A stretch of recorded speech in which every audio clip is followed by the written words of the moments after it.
हिमाचल देवभूमि थी, देवभूमि है और देवभूमि रहेगी।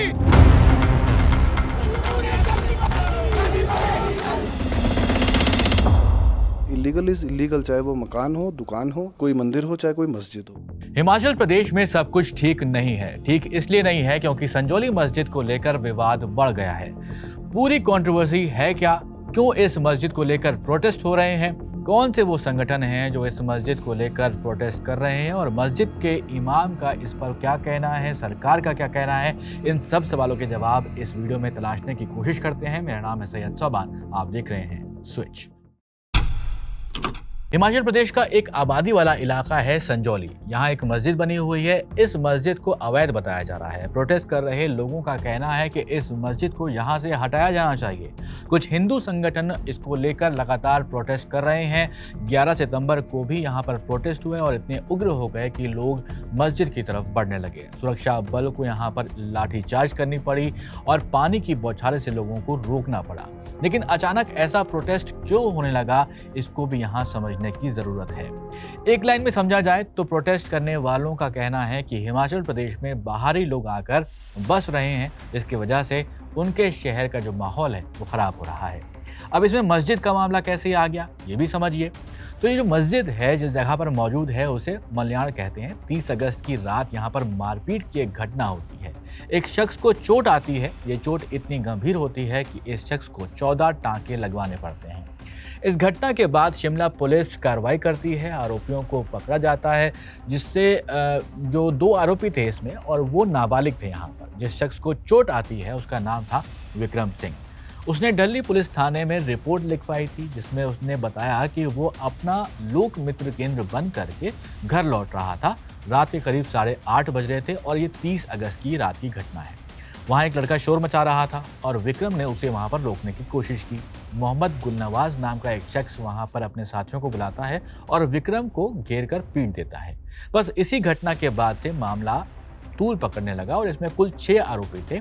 गुलनवाज, शारिक, सैफ, रोहित और 2 नाबालिग भी थे। इसमें से एक लड़का उत्तराखंड का था और बाकी मुजफ्फरनगर के बताए जा रहे हैं। पुलिस ने इन्हें पकड़कर कार्रवाई शुरू करी और पुलिस के हिसाब से ये पूरा मामला वहाँ के दुकानदारों और बाहरी मुस्लिम समुदाय के लोगों के बीच लड़ाई का मामला पाया गया।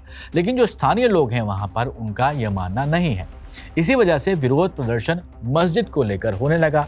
जो हमने आपको यहाँ पर पहले भी बताया है कि प्रोटेस्ट करने वालों का मानना है कि जो मस्जिद है वो अवैध रूप से वहाँ पर बनाई गई है। बाहरी लोग यहाँ आते हैं और यहाँ पर माहौल उसकी वजह से ख़राब होने लगा है। इसके बाद कई हिंदू संगठनों ने यहाँ पर 5 सितंबर को हिमाचल प्रदेश के शिमला में विधानसभा के पास चौड़ा मैदान में विशाल विरोध प्रदर्शन भी किया था, जिसकी भी तस्वीरें आई थी और संजौली में जो मस्जिद है उसे अवैध करार करके गिराने की बात कही गई थी। अब इस मस्जिद के बारे में समझते हैं कि कब से यहाँ पर मौजूद है और क्या वाकई में ये अवैध है। हिमाचल प्रदेश सरकार के ग्रामीण विकास मंत्री हैं अनिरुद्ध सिंह। उनके मुताबिक अब तक 6,357 वर्ग फुट अवैध निर्माण यहाँ पर हुआ है। साथ ही उनका ये भी कहना था कि जहाँ मस्जिद बनी हुई है वो हिमाचल सरकार की ज़मीन है। हमारे एडमिनिस्ट्रेशन से इसको अपोज नहीं किया गया, ये मंत्री जी कह रहे हैं। इसके अलावा उनका ये भी कहना था कि जो मुख्यमंत्री साहब हैं वो पूरे मामले में जो भी इसमें इन्वॉल्व लोग हैं उनके ओरिजिन को यहाँ पर चेक करवाएं। इसके अलावा उनका ये भी कहना था कि अवैध निर्माण को लेकर जो केस चल रहा था, पहले किसी इंडिविजुअल के साथ चल रहा था, बाद में ये वक्फ बोर्ड की यहाँ पर एंट्री होती है, उसके खिलाफ सरकार केस जो है लड़ रही थी। अब सरकार को अपनी ज़मीन जो है वो वापस यहाँ पर लेनी चाहिए।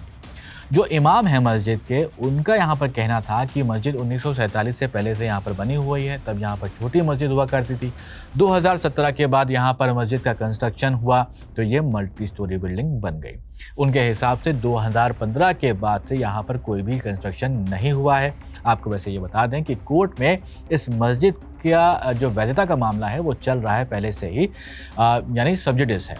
साल 2010 से यहाँ पर केस चल रहा है। इसमें 44 पेशियां हो चुकी हैं और 2023 में निगम को ये पता लगता है कि सरकार जिससे केस लड़ रही थी ये ज़मीन उसकी थी ही नहीं। यहाँ पर तब वक्फ की एंट्री होती है। वक्फ वर्सेस सरकार का मामला होता है। वैसे ये मामला काफ़ी सेंसिटिव हो रहा है, लेकिन अनिरुद्ध जी का ये भी कहना है कि यह मामला हिंदू या फिर मुस्लिम का नहीं है, बल्कि वैध या फिर अवैध कब्जे का है। 11 सितंबर को एक बार फिर मस्जिद के बाहर प्रोटेस्ट शुरू हुआ था। जमकर हंगामा भी हुआ।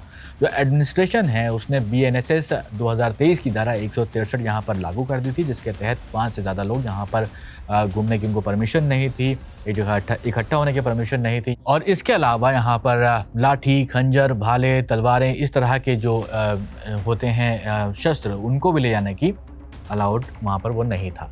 हिमाचल में मुख्यमंत्री सुखविंदर सिंह सुक्खू का कहना था कि जनता को प्रोटेस्ट करने का पूरा अधिकार है, लेकिन सरकारी प्रॉपर्टी जो है उसको डैमेज करने का अधिकार नहीं है, इसलिए वो सतर्क है। 11 तारीख को जब प्रोटेस्ट हुआ तो मस्जिद के सामने नारे लग रहे थे, हिमाचल ने ठाना है देवभूमि को बचाना है, भारत माता की जय। ये जो कुछ संगठन थे वो नारे लगा रहे थे, लेकिन सरकार का कहना है कि इस मुद्दे को धार्मिक रंग ना दिया जाए, क्योंकि ये मुद्दा ज़मीन का है, मामला कोर्ट में है और अगर निर्माण अवैध पाया जाता है तो ज़मीन को गिरवाया जाएगा। आप जो है अब इस मुद्दे पर क्या कहना चाहेंगे? आपको क्या लगता है कि ये सिर्फ ये ज़मीन का मुद्दा है या फिर इसको राजनीतिकीकरण इसका हो रहा है, इसको मुस्लिम वर्सेस हिंदू बनाया जा रहा है? आप कमेंट बॉक्स में ज़रूर लिख कर बताइएगा और ऐसे ही वीडियोज़ के लिए आप देखते रहें स्विच।